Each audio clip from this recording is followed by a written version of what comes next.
좀 진정되는 것 같던 코로나19가 다시 한번 확산하는 그런 조짐을 보이고 감염자들이 50명 이상씩 올라가면서 여러 가지 그런 여러분들의 마음이 불편하고 또 정부에서 지금 계속 거기에 대해서 지금 경고하는 이야기를 들으면서 특별히 이제 개척교회 목사님들이 모여서 어쨌든 그런 어떻게 하면 좀 이 시대에 목회를 잘 해보고 교회 위기를 타개해 볼까 함께 모여서 성경 연구도 하고 함께 기도도 하고 했던 모임을 통해서 이게 코로나가 확산되면서 교회 소그룹 모임들 굉장히 비판의 대상이 되고 있는 상황이 명성교회도 지금 보니까 오늘 아침 뉴스를 보니까 확진자가 한 명 나와서 그 무슨 다단계 판매하는 데 갔던 교인이 확진자가 되어서 오늘 예배를 완전히 전폐하고 인터넷으로만 예배 드린다고 하는 그런 뉴스도 나오는 걸 보면 이 코로나 한 명이 걸리는 것이 나 개인 한 사람의 문제가 아니라 전체의 문제인 것을 알고 얼마나 우리가 조심해야 되겠는가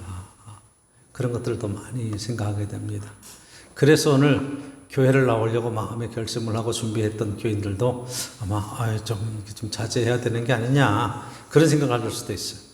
특별히 좀 연세가 있으신 분들은 자녀들이 교회 가지 말라고 제발 말 좀 들으라고 막 이렇게 얘기를 하면서 못 가게 하니까 참 부담스럽고 그럴 거네요. 그런데 마음의 중심이 하나님 안에서 내가 방역에 대한 것들을 철저히 지켜가면서 작은 일에 최선을 다할 때 큰 어려움과 고난을 넘어갈 수 있으리라 확신합니다. 늘 조심하시고 하나님의 보호하심 속에 위로를 얻으시길 축복합니다. 한 주간 여러분 어떻게 지내셨어요? 많이 어려운 가운데서도 여러분 조심하며 지나죠. 하나님의 위로하심이 있기를 축복하고 어제는 최성환 집사님, 홍익중 목사님 가정에 가정 가서 예배를 드렸어요. 코로나19 때문에 가정 방문 예배도 신방도 사실은 다 모든 교회들이 안 하거든요. 근데 이제 이사하셔서 이제 새로운 거처에서 함께 하나님께서 평생의 교회를 섬겨왔던 그런 삶 속 베푸신 넉넉한 은혜에 대해서 서로 나누고 간증하며 예배드리고 나서 식사를 했는데 식사를 하는 것까지는 참 감사하고 그 뒤에가 더 감사한 일. 여러분 교회 들어오시면서 좀 바뀐 걸 좀 보셨어요? 눈썰 맺는 사람들 한번 척 보면 봤을 텐데 예쁘게 단장이 되어 있잖아요. 그쵸? 저건 해야지 그랬는데 여러 가지 이유와 핑계를 잘 못했던 것들을 어제 윤만호 집사님하고 지정한 집사님하고 두 분 내외들하고 저희들이 함께 모여서 교회 주변을 잘 단장을 했어요. 그래서 나무를 다 전지하고 그래서 작은 일이지만 어쨌든 그렇게 몇 분의 애를 써주니까 교회에 이렇게 분위기가 확 달라지는 그래서 단정해지고 깨끗해지는 그런 것들을 경험합니다. 여러분의 작은 충성과 수고가 이 하나의 공동체를 세워가고 또 주변 환경을 바꿔가는 일에 일익을 감당한다. 얼마나 감사한 일이에요. 할렐루야. 두 분들 수고 많으셨습니다. 더 감사한 것은 윤 집사님이 목사님 이런 일이 있으면 언제든지 불러주세요. 감사하죠. 언제든지 불러주세요. 저 여러분이 그런 준비된 마음 주님의 일이고 교회를 섬기는 일이고 하나님의 일이면 내가 언제든지 달려가서 사명을 감당하리라. 여러분 떨어져 있는 휴지 하나 줍는 것 여러분 조그만 것 하나 이렇게 쓸고 지나가는 것 그런 것들이 다 어떻게 생각하면 합쳐지면 이 하나님이 지으신 이 지구의 공동체 전체를 깨끗게 하는 그 일에 쓰임받는 일이 아니겠습니까? 하나님의 일은 큰 일을 어마어마하게 하는 데 있지 않는 거예요. 작은 일에서 정말로 이름 없이 빛 없이 충성하는 그 사람들을 통해서 주의 사랑이 세워지고 전파되어져 나가는 모습을 보게 됩니다.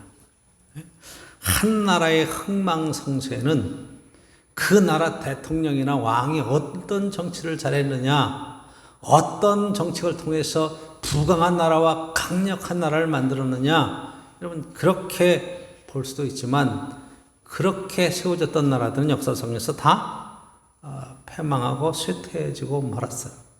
1000년 동안 세계를 다스렸던 로마 제국도 처음에는 막강하게 시작했을지 모르지만 나중에는 아주 힘없이 무너지는 그런 현실을 역사로 우리 경험을 해봅니다. 그래서 한 나라와 민족의 흥망성쇠를 다루고 역사를 다룰 때에는 다양한 관점이 있을 수 있습니다. 물론 경제적으로 어떠냐, 정치적으로 어떠냐, 군사적으로 어떠냐, 지정학적인 위치가 어디에 있느냐, 뭐 여러 가지 다양한 것들을 배려할 수도 있고 그런 상황들을 고려하면서 평가할 수도 있습니다. 근데 성경은 뭐라고 얘기하는가? 굉장히 중요한 얘기예요. 성경은 뭐라고 얘기하는가? 하나님은 뭐라고 말씀하시는가? 그래서 성경의 역사를 다룰 때 사실은 여러분들이 보는 지금 오늘 읽은 열왕기하 17장의 이야기, 사무엘상, 사무엘하, 열왕기상, 열왕기하, 신명기 역사서라고 그러죠. 그 위에 이제 여호수아, 사사기까지 다 신명기의 역사서다 이렇게 쓰고 있는데 바로 이 성경에서 말하는 역사를 보는 관점. 왜 우리가 구약 성경을 경전으로 갖고 있는가? 구약 성경은 여러분 유대인들, 이스라엘의 역사잖아요. 그렇잖아요. 왜 그 민족의 역사를 우리가 봐야 되는가? 여러분 그 역사 속에서 말씀하시는 하나님을 보자는 거지 이스라엘 민족을 보자는 얘기가 아니잖아요. 그렇잖아요. 그러니까 여러분 거기에서 들어있는 하나님의 귀한 교훈들을 우리가 마땅히 볼 수 있을 때에 마땅히 하나님 안에서 이루어져가는 축복과 은총을 볼 수 있습니다. 그래서 이 역사서를 신명기적 역사서라. 그래서 여러분 성경에는 역사서가 두 파트가 있는데 역대기상, 역대기하로 쓰여지는, 거기에는 이제 이스라엘 북왕국의 역사는 없고 남왕 유대의 역사만 있는데 그건 바벨론 포로에서 돌아온 뒤에 그 다음에 하나님 안에서 성전을 세워가고 나라를 세워가는데 다시 한번 역사를 정리하면서 쓰는 역사서예요. 그러니까 두 가지의 역사관이 전혀 달라요. 신명기 역사서는 회개하는 관점이에요. 우리가 나라가 망했습니다. 이 망한 관점에서 지금 왜 망했는가 하는 것에 대한 것을 분석하고 어떻게 나라를 회복시킬 것인가 하는 것에 대한 분석이 가운데 들어 있습니다.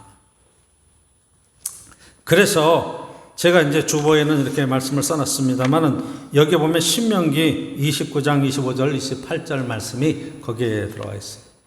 한번 여러분 보시죠. 어떤 말씀인가? 그 무리가 자기 조상이 하나님 여호와께서 그들의 조상을 애굽에서 인도하여 내실 때 더불어 세우신 언약을 버리고 가서 자기들이 알지도 못하고 여호와께서 그들에게 주시지도 아니한 다른 신들을 따라가서 그들을 섬기고 절한 까닭이라. 하나님을 버리고 이방신상에 절한 까닭이라. 이러므로 여호와께서 이 땅에 진노하사 이 책에 기록된 모든 저주대로 재앙을 내리시고 여호와께서 또 진노와 격분과 크게 통한하심으로 그들을 이 땅에서 뽑아내사 다른 나라에 던져내심이 오늘과 같다 하리라. 그랬고 있죠. 그렇죠? 하나님이 진노하시고 격분하시고 크게 통분하셔서 이스라엘 민족을, 유다 민족을 들어 뽑아서 이방 나라로, 다른 나라로 던져버리셨다. 포로로 끌려간 상황이에요. 그러니까 사실은 역사서가 쓰여지는 배경에 대한 이야기이기도 하고, 이것이 이제 바벨론 포로에 끌려간 이스라엘 사람들, 유대인들이 끌려가서 보니까 이 지금 바벨론 나라가 얼마나 크고 화려하고 웅대한지 몰라요. 자기들이 예루살렘 성전이라고, 하나님의 성전이라고 지어놓은 것에 비하면 이 마르둑 성전은 말할 수 없이 크고 화려한 거예요. 어마어마한 거예요. 개척교회와 대형교회의 차이만큼이나 더 질리게 커버린 거예요. 그러니까 그들이 망한 뒤에 우리가 하나님의 선민이고 하나님이 택함 받은 백성들이고 하나님이 함께 하시는데 왜 망했나? 첫 번째 질문이, 그럼 하나님은 진짜 계신 게 맞나? 괜히 우리가 하나님 믿는다고 그러는 게 아닌가? 하나님 분명히 계신 게 맞긴 하나? 이 질문을 하는 거예요. 그런데 여러분, 인생을 살아온 경험과 그동안의 쭉 이스라엘의 그런 신앙의 고백을 통해서 하나님은 분명히 천지를 만드신 분이고 살아계신 분이고 오늘도 역사하시는 분이라는 걸 깨달았어요. 그러면 두 번째 물어봐야 될 질문이, 하나님은 살아계시고 우리는 하나님의 선택받은 백성인데 왜 망했나? 이걸 찾아봐야죠. 왜 망했나? 그 왜 망했나에 대한 답을 신명기에서 찾는 거예요. 신명기 어떻게 돼요? 하나님의 말씀을 따르지 않고 우상을 섬기고 하나님을 뽑아서 떠나 있으면 하나님께서 성경에 기록된 대로 그 저주를 내리셔서 이 백성을 끄집어서 이방 민족에 던져버리신다. 그렇죠? 이방 민족에 던져버리신다. 이게 보니까 모세를 통해서 신명기 이렇게 말씀하셨는데도 우리가 이 말씀대로 살지 못하고 우상 숭배 때문에 다른 것 하나님 말씀대로 율법을 지키지 못하고 살아서 이렇게 망했구나. 각성이 생겨 깨달아졌죠. 그 다음에 세 번째 질문을 해야 되는 거예요. 세 번째 질문이 뭐예요? 그러면 어떻게 회복될 것인가? 앞으로 어떻게 하면 좋으냐 말이에요. 다 망했는데 이제 어떻게 하면 좋을까? 방법을 찾아야 되죠. 그 방법을 찾은 것이 말씀으로 돌아가자 이 이야기예요. 말씀으로 돌아가자. 이제 예언서의 말씀들을 우리가 쭉 보겠지만 예언자들이 얘기한 얘기들이 다 맞다. 그때는 재수 없는 얘기한다고 그러고 꼭 반대를 하는 말만 한다고 그러고 그렇게 비난했던 예언자들이 너희들이 드리는 제사를 하나님이 받지 않으신다. 하나님이 냄새 나신다. 이 백성이 내 말씀을 버리고 하나님의 율법을 버리고 하나님의 심정과 그 마음의 통회함을 버리고 자꾸 딴짓하고 우상 숭배하듯이 그렇게 넘어가는 모습 속에 하나님이 답답해 하시는 이야기에 그 증언들이 다 맞는 얘기였구나. 그래서 하나님 말씀으로 돌아가자는 운동이 생기고 그때 세워지는 것이 여러분 시나고그라고 하는 회당이에요. 회당. 지금까지 그 전통은 계속되어 있어요. 유대인들이 있는 동에는 회당을 먼저 짓고 회당 주변에 5가구 이상만 되면 유대인들 촌이 생기는 거예요. 그러니까 회당 중심의 삶. 회당은 뭐 하는 거냐? 랍비가 하나님 말씀을 가르치는 곳이에요. 할렐루야. 말씀을 가르치고 하나님께 통회하고 회개하고 돌아오면 하나님의 기적 같은 손길로 하나님이 회복시키실 거야. 그 방법은 잘 모르지만 하나님께서 회복시키실 거야. 그렇게 쭉 쓰고 있는 거예요. 제가 사무엘서 처음 첫 시간에 여러분들에게 말씀 전하면서 한나의 기도의 얘기가 나왔죠. 한나. 그 억울하고 통해한 그런 입장에 있는 가정적인 그런 불행한 여인이 하나님 앞에 눈물로 막 기도하면서 하나님 아들 하나만 주시면 제가 하나님께 바치겠습니다. 눈물로 기도했더니 그 시대를 바꿀 만한 큰 그릇 사무엘이 태어나는 이야기를 했어요. 그 역사서의 처음 부분의 사무엘 얘기를 통해서 한나의 기도를 쓰고 있을까? 바벨론 포로에 끌려가서 할 수 있는 것이 아무것도 없을 때 뭐 해야 된다? 기도해야 된다. 나라 민족을 위해서 기도해야 된다. 여러분의 자녀를 위해서 기도해야 된다. 하나님이 회복시킬 거야. 하나님이 세우실 거야. 하나님께서 돌아오게 하실 거야. 그런데 실제로 여러분 그 기도를 듣고 70년 만에 바벨론 포로에서 돌아오죠. 그렇죠? 그 다음에 페르시아라 파사라고 하는 나라가 세워지면서 메데와 바사가 일어나서 그리고 고레스 왕이 그 원년에 큰 국가적인 선포를 합니다. 다 너희들은 고토로 돌아가라. 나라를 세워라. 성전을 회복해라. 다 너희 나라의 종교를 회복해라. 다 돌려보내요. 그때 그들은 기적을 경험하는 거예요. 우리가 한 게 아무것도 없는데 나라가 회복되고 국권을 회복하고 그리고 믿음을 회복하는 것 속에 기뻐하고 찬양하면서 70만에 돌아와서 예루살렘 성전을 여러분 세우는 게 수룹바벨 성전 두 번째 성전이 세워지는 역사가 있는 겁니다. 그러니까 이 역사관을 갖고 있는 거예요. 그러니까 나라가 망해갈 때 나라가 위기의 상황에 있을 때 우리가 어떻게 해야 되겠는가 하는 것에 대한 이야기를 쓰고 있는 거예요. 그 성경 이야기는 경제적으로 뭐 잘 되고 정치를 얼마나 잘하고 이런 관점이 있지 않고 오늘 본문에서 보면 딱 그런 관점의 이야기가 아니라 이 말이죠. 이스라엘의 멸망이라고 하는 것은 패망이라고 하는 나라의 멸망은 하나님 말씀에서 떠나서 하나님을 우상 섬기듯이 섬기고 복 받는 도구로만 사용하고 하나님의 말씀과 계명, 하나님의 심정을 갖고 살지 못하는 백성들의 안타까움, 저장과 이스라엘 나라의 안타까움에 대한 판결, 그리고 비판, 그리고 회개에 관한 이야기를 쓰고 있는 거죠. 창세기 10장에 보면 하나님께서 아브라함을 부르셨을 때 내가 내게 복을 주겠다. 너로 큰 명을 이루게 하겠다. 그리고 결론적인 얘기가 땅의 모든 족속이 너로 말미암아 복을 받으리라 이거예요. 너로 말미암아 복을 받으리라. 할렐루야. 저희들이 여러분 이 말씀을 꼭 붙들어야 돼. 우리가 예수 그리스도를 믿고 우리가 변화되는 것은 뭐냐면 세상이 나로 말미암아 복을 받게 될 것이야 하는 것이에요. 할렐루야. 이게 복음이에요. 하나님이 내게 복을 주셨어. 그게 아니라 하나님 내게 복을 주셨는데 그 다음 얘기. 당신은 나를 통해서 복받은 사람이 될 거야. 그럼 할렐루야. 그러니까 여러분들이 복을 받고 나면 여러분들의 아내가 복을 받는 것이고 남편이 복을 받는 거예요. 할렐루야. 그래서 여러분들이 옆에 사람한테 얘기할 줄 알아야 돼요. 복받은 줄 알아. 그렇지. 나를 만난 게 복인 줄 알아. 할렐루야. 그게 인생이에요. 여러분 인생 다른 거 없어요. 우리 국가를 생각하면 여러분 문재인 대통령이 대통령 된 것이 우리나라의 복이 되면 그분 정치 잘한 거예요. 이해가 되세요? 국회의원 뽑아놨는데 그 국회의원 때문에 이 지역과 대한민국이 복을 받았다.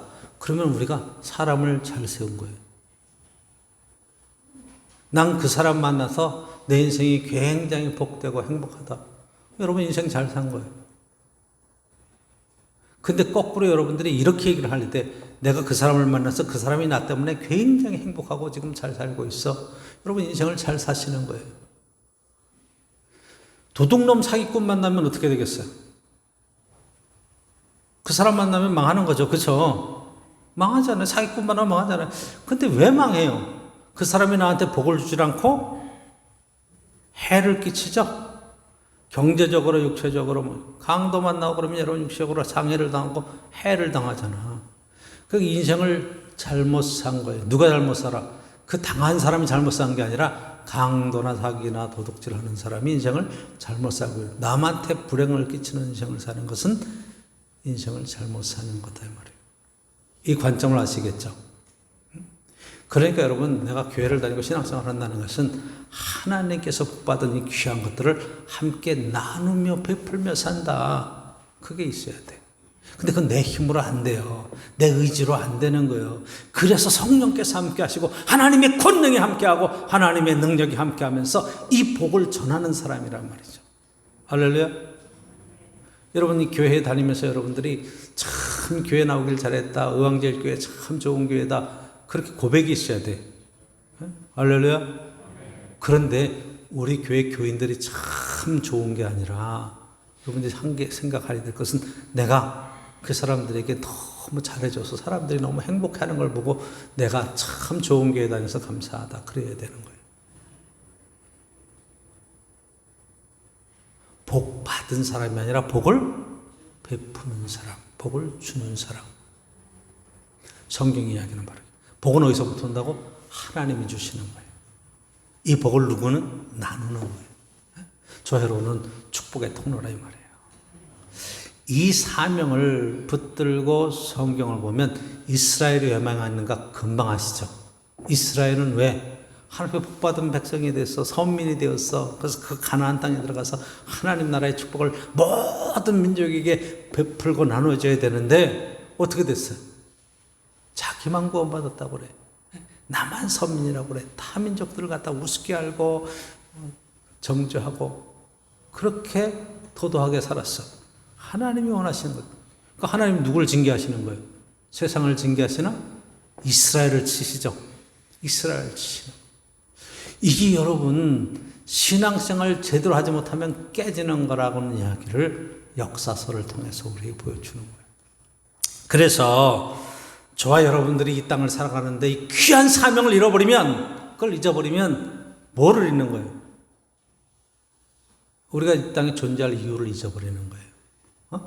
성경적으로는 저와 여러분들이 이게 우리에게 주시는 사명, 하나님께 주시는 소명 뭐 이렇게 얘기를 하지만 세상적인 이야기로는 여러분들이 신앙, 이 믿음이라는 것들을 세상의 가치관이라고 말할 수 있어요. 가치관을 바로 세워야 돼요. 왜? 국회의원 왜 하려고 그래요?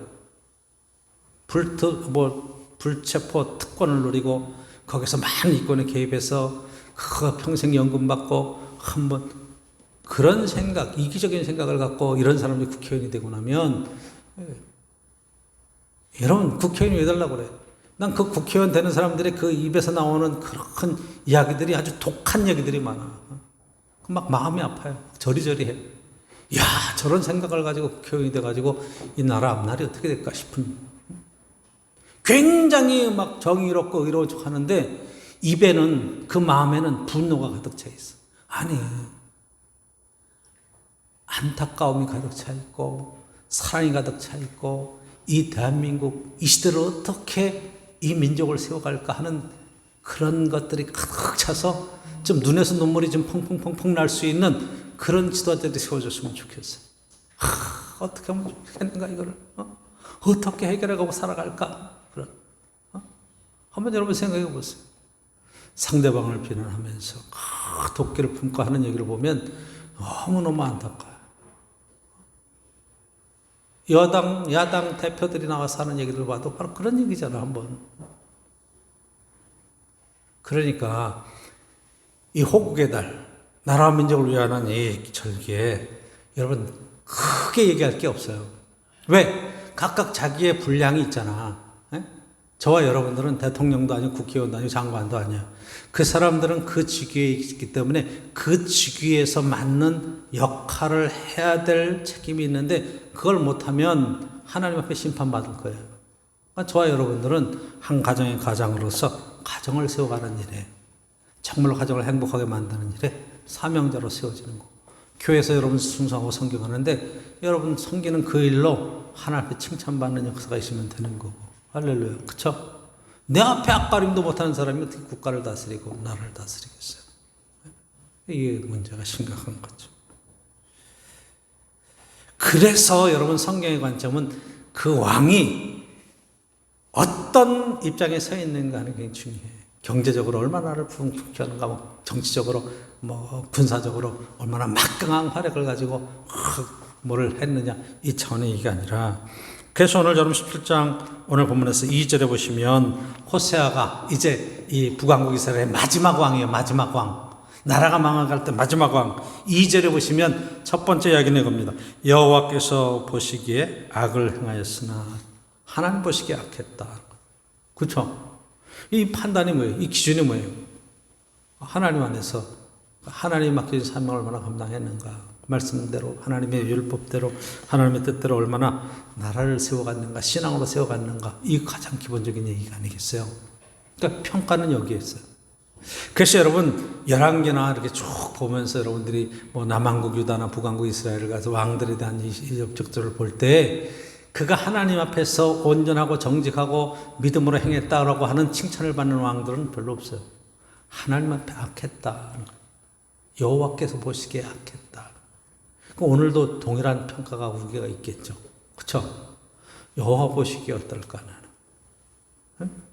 저 여러분들이 하나님 앞에 섰을 때 하나님 보시기에 넌 참 선하구나, 넌 참 충성되구나, 넌 참 잘하고 있구나, 그걸 봐야죠. 역사서를 보는 입장에서는 이스라엘의 역사, 대한민국의 역사 다 좋습니다.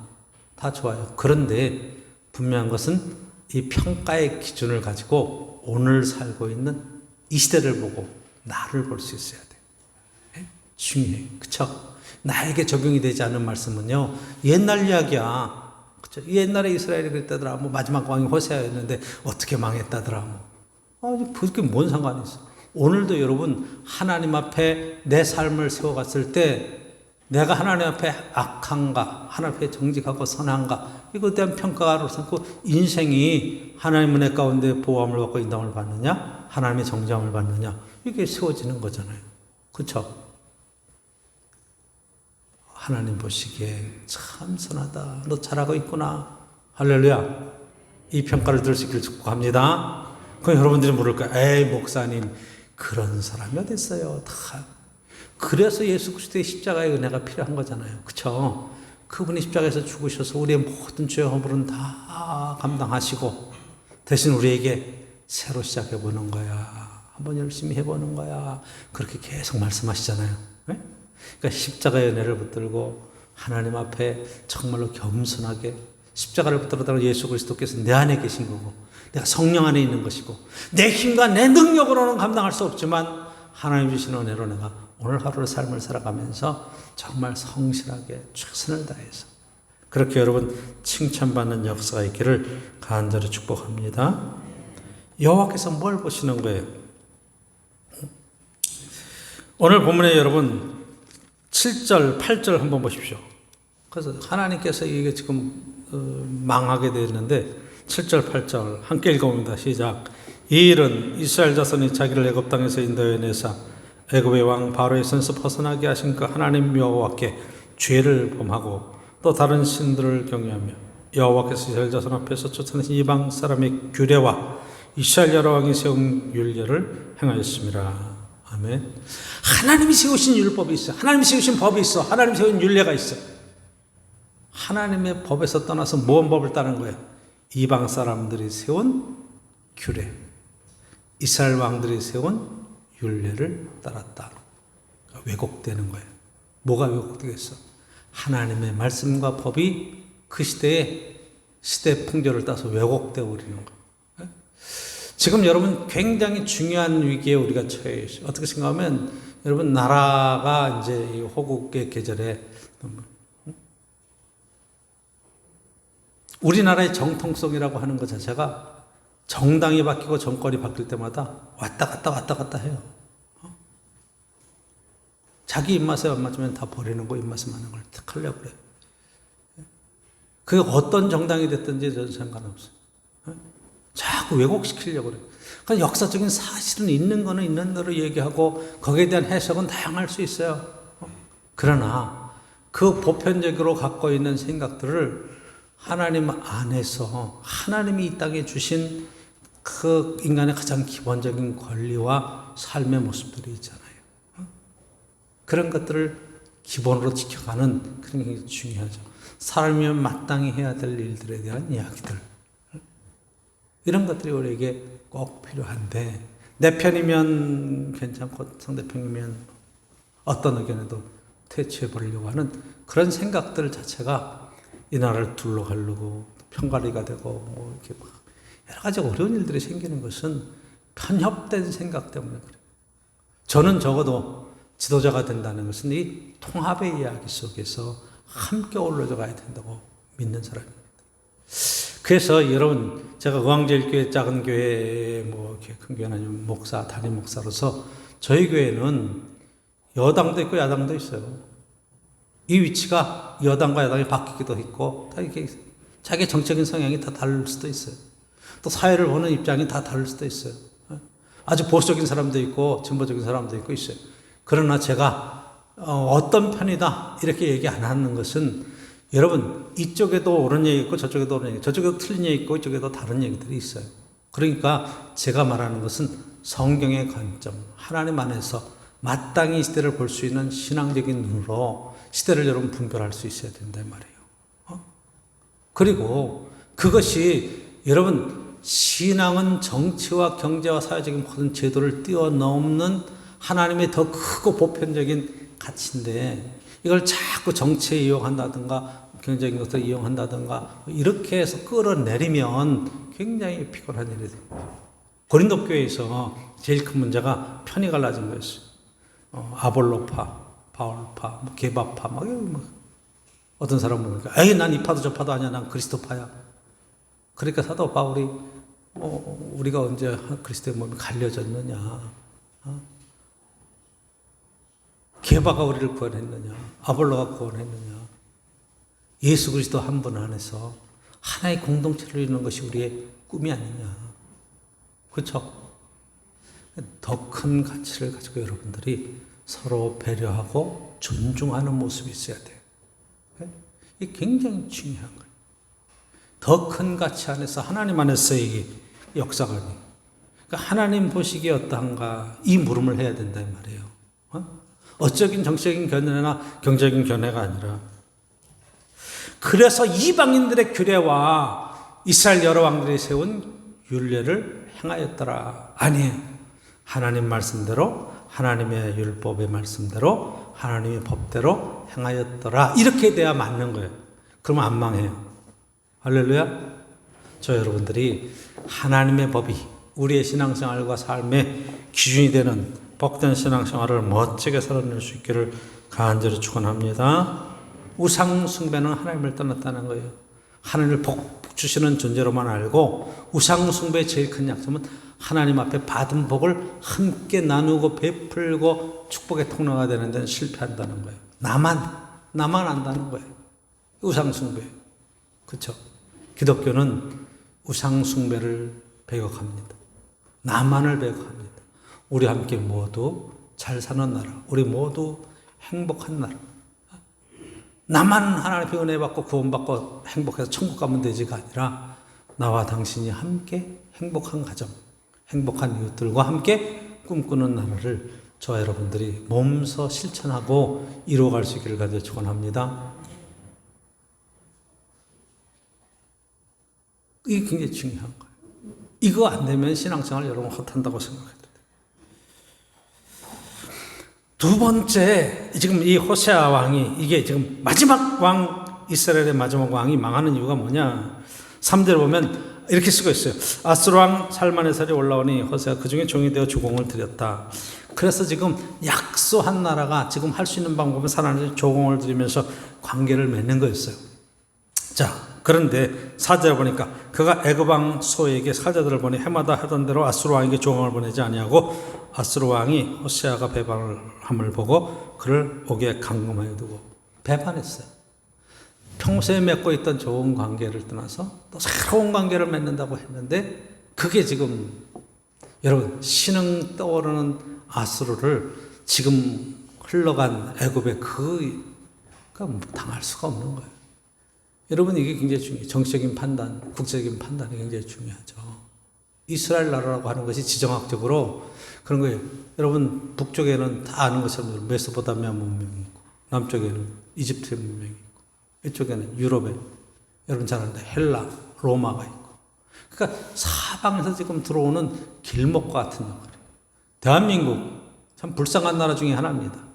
세상에 이렇게 고난이 많은 나라가 이스라엘하고 대한민국 두 나라뿐이 없을 정도로 이렇게 고난이 많은 나라. 왜? 지정학적인 위치가 그래요. 이쪽에는 중국, 러시아, 일본, 미국 늘 쳐들어오죠. 늘. 그래서 중국으로 조공도 바쳤다가 러시아로 피난 가기도 하고 일본의 침략을 받기도 하고 미국에 지금 도움받아서 여기까지 오기도 하고 이 연합군, 미군이라는 방법보다는 어쨌든 유엔군, 연합군에 관한 그런 해방을 그렇게 해서 막기도 하고 우리가 독립운동에서 독립이 됐으면 역사가 달라졌을 거예요. 그러나 독립에 대한 희망이 하나도 없어졌던 그런 시절에 36년, 37년 동안 일제 아래에 있다가 이게 일본이 패망하면서 어느 날 갑자기 독립이 확 돼버린 거예요. 그러니까 뭐가 안 됐냐 하면 그 일제의 그러한 체제하에 있던 것들이 정리가 안 되고 그 다음에 연합군이 들어오고 미군이 들어오면서 그 잔재들을 그대로 끌고 임시정부가 세워지고 통치가 시작된 것에서 아마 이 역사의 비극이 계속되는 중에 있다. 그렇게 생각이 돼요. 근데 이제 여러분 한번 생각을 좀 널리 펼쳐야 돼요.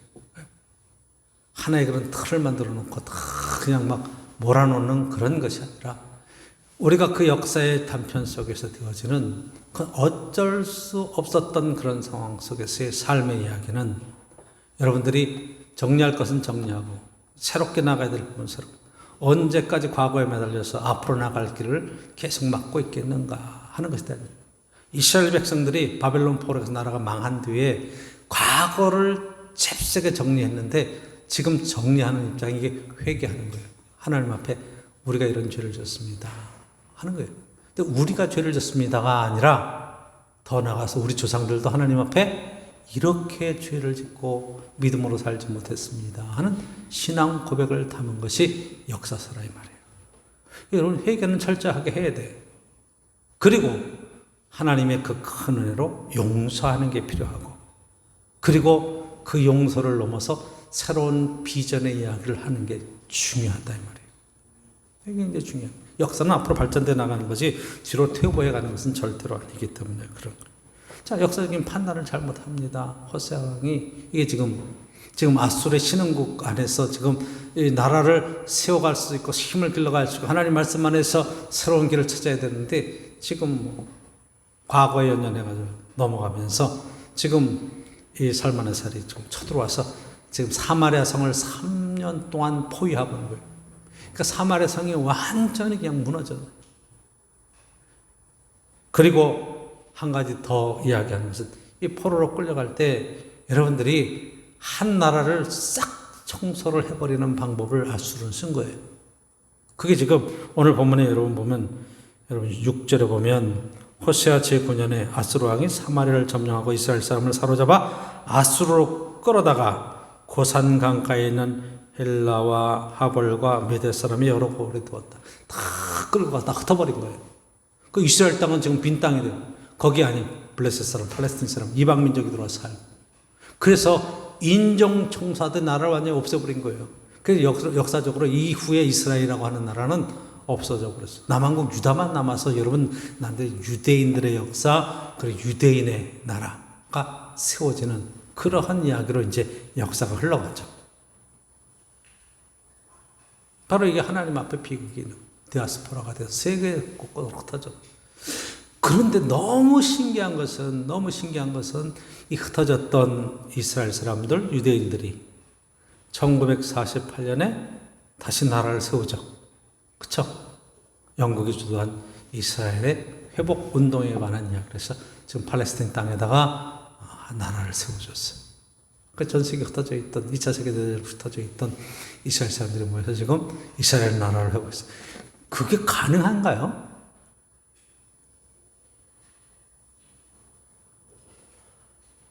이거는 도저히 국제적인 이런 걸로 해보면 그때 왜 그렇게 할 수밖에 없었는가 하는 여러 가지 상황들이 다 있겠지만, 이게 신앙 안에서 보면 하나님 안에 회복에 관한 이야기, 이를 우리가 중점적으로 볼 수 있어요. 하나님이 회복시키신다. 더 적극적으로 말씀을 드리면 지금도 이스라엘이 하나님 안에서 성경에서 말하는 세계 모든 민족의 정말로 축복의 통로가 되는 그 사역을 감당하지 못하고 사명을 감당하지만 언제든지 망할 수 있다. 어느 민족이나 마찬가지. 지금 미국도 여러분 굉장히 세계 제일 강국으로서 큰 그런 영향을 행사하고 트럼프가 막 자신만만하게 움직여가지만, 여러분 세계 역사는 한 번에 망할 수 있는 거예요. 한 번에 무너질 수 있는 거예요. 그게 세계 역사예요. 지금 미국의 300년 역사? 아니, 1000년 역사도 한 번에 무너지는 거예요. 그러니까 우리가 하나님 안에서 우리에게 주신 귀한 사명이 어떤 것인가를 여러분 잘 깨달아서 내 일생에 맡겨진 일을 최선을 다하고 믿음으로 나아갈 수 있기를 주의 이름으로 축복합니다. 굉장히 중요한 이야기죠. 예수님께 물었습니다. 마지막 때 징조가 뭐겠습니다. 그럼 징조가 도대체 그런 어떤 징조들을 볼 수 있겠느냐, 이렇게 물어봤어요. 그랬더니 예수님께서 이야기합니다. 너희가 그 시대의 징조를 묻는 사람들에게 너희가 저녁에 하늘이 붉으면 날이 좋겠다고 아침에 하늘이 붉고 흐리면 오늘 날이 굳겠다 하나니 너희가 날씨는 구별할 줄 알면서 시대의 표적은 구별할 수 없느냐. 악하고 음란한 세대가 뭐라 그래요? 표적을 구하나 요나의 표적밖에는 보일 수가 없다. 악하고 없는 세대 무슨 표적을, 목사님 그런 징조가 어떻게 있겠습니까? 역사적인 어떤 예수 그리스도가 얘기하면 요나의 표적밖에는 보일 게 없다. 요나의 무슨 표적을 얘기했을까요? 사흘 동안 물고기 뱃속에 들어갔다가 다시 나오는, 예수님이 이야기하시는 무덤에 들어갔다가 다시 부활하고 사는 역사, 이것을 갖다 징조로 얘기를 하셨어요. 그러면 어떤 길로 살아가는 길이 있을까? 살아남을 수 있는 길은 뭐냐? 결국 죽음이에요. 죽음을 통한 생명이에요. 이 이야기는 여러분 어떻게 내가 축복의 통로가 될 수 있을까? 그럼 내가 죽고 당신이 살면 되는 거예요. 내가 낮아지고 내가 죽는 거예요. 어려워요. 그쵸? 내가 죽기가 얼마나 어려운지 몰라. 그러니까 주님의 도우심에 십자가의 은혜가 필요한 거죠. 나는 죽고 내 안에 그리스도가 사셨다고 하는 신앙 고백을 통해서 우리가 내 주장과 내 고집과 내 생각도 내려놓고 상대방을 존중할 수 있고 얘기를 들을 수 있고 하는 거예요. 근데 이게 다 상대방이 어우러져 산 시대를 만들고 있잖아요. 그쵸?